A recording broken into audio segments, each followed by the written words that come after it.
अमरावती शहरात आयोजित शिवमहापुराण कथेची तयारी पूर्ण झाली असून या अंतर्गत 15 डिसेंबर रोजी अमरावती शहरात भव्य कलश यात्रा काढण्यात येणार आहे। तसेच कथास्थळी आवश्यक सर्व सुविधा करण्यात आल्या आहे। आयोजित पत्रकार परिषदेत याबाबत अधिक माहिती देण्यात आली। लाखो भक्त शिवमहापुराण कथेचं श्रवण करण्यासाठी येण्याचा अंदाज असल्यानं 70 एकर परिसरात 5 ते 6 भव्य मंडप उभारण्यात आले आहे। कथास्थळाच्या समोर 200 एकरात वाहनस्थळाची व्यवस्था करण्यात आली आहे। सोबतच कथास्थळी मुक्कामी राहणाऱ्या भक्तांची 5ही दिवस रोज सकाळ संध्याकाळ जेवण चहा नाश्त्यांची निशुल्क व्यवस्था करण्यात आली आहे।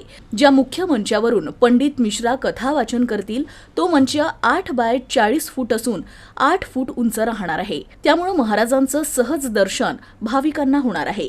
कथास्थळी भक्तांना सहज प्रवेश मिळावा यासाठी 5 प्रवेशद्वार असून या प्रवेशद्वारातून भक्त मंडळी प्रवेश करून आपल्या सोयीनुसार स्थान ग्रहण करून उत्तम प्रकारे कथा श्रवणाचा आनंद घेऊ शकतील। कथास्थळी स्वच्छता राहावी यासाठी 500 सफाई सेवक अहोरात्र सेवा देणार आहे। भाविक भक्तांच्या सोयीसाठी 300 शौचालय आणि 500 स्नानगृह निर्माण करण्यात आलं आहे। 500 फिरती स्वच्छता गृहे राहणार आहे। 5000 महिला आणि 5000 पुरुष अहोरात्र स्वयंसेवक म्हणून कार्यरत राहणार आहे। 300 सीसीटीव्ही कॅमेरे लावण्यात आले आहे। अग्निशमन दलाला सज्ज ठेवण्यात येणार आहे। उत्तम प्रकाश व्यवस्थेसह अत्याधुनिक साऊंड सिस्टीम लावण्यात आली आहे। 15 डिसेंबरची कलश यात्रा जिल्हा स्टेडियम, इरविन चौक, जयस्तंभ चौक, राजकमल चौक, राजापेठ, उड्डाणपूल, कंवर नगर, फरशी स्टॉप, दस्तूर नगर, छत्री तलाव मार्ग, श्री हनुमान गढी इथं पोहोचेल।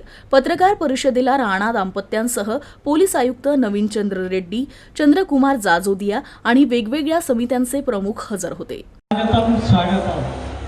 यहाँ पर उपस्थित मेरे सभी भाइयों, मुझे अत्यंत प्रसन्नता है कि आपने यह जो एक छोटा सा आयोजन था इसको आपके कलम की लेखनी के जादू से आपने इसको इतनी ऊंचाई पर पहुंचा दिया है कि यह जो आप यहाँ देख रहे हैं इतने भव्य पंडाल बने हैं।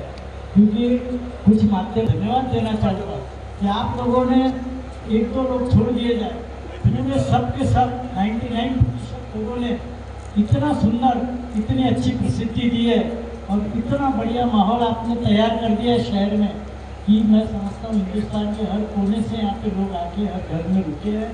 खास वितरण की जो जवाबदारी थी वो हमारे हजारों कार्यकर्ताओं ने पूरे जिले में पूरी की है।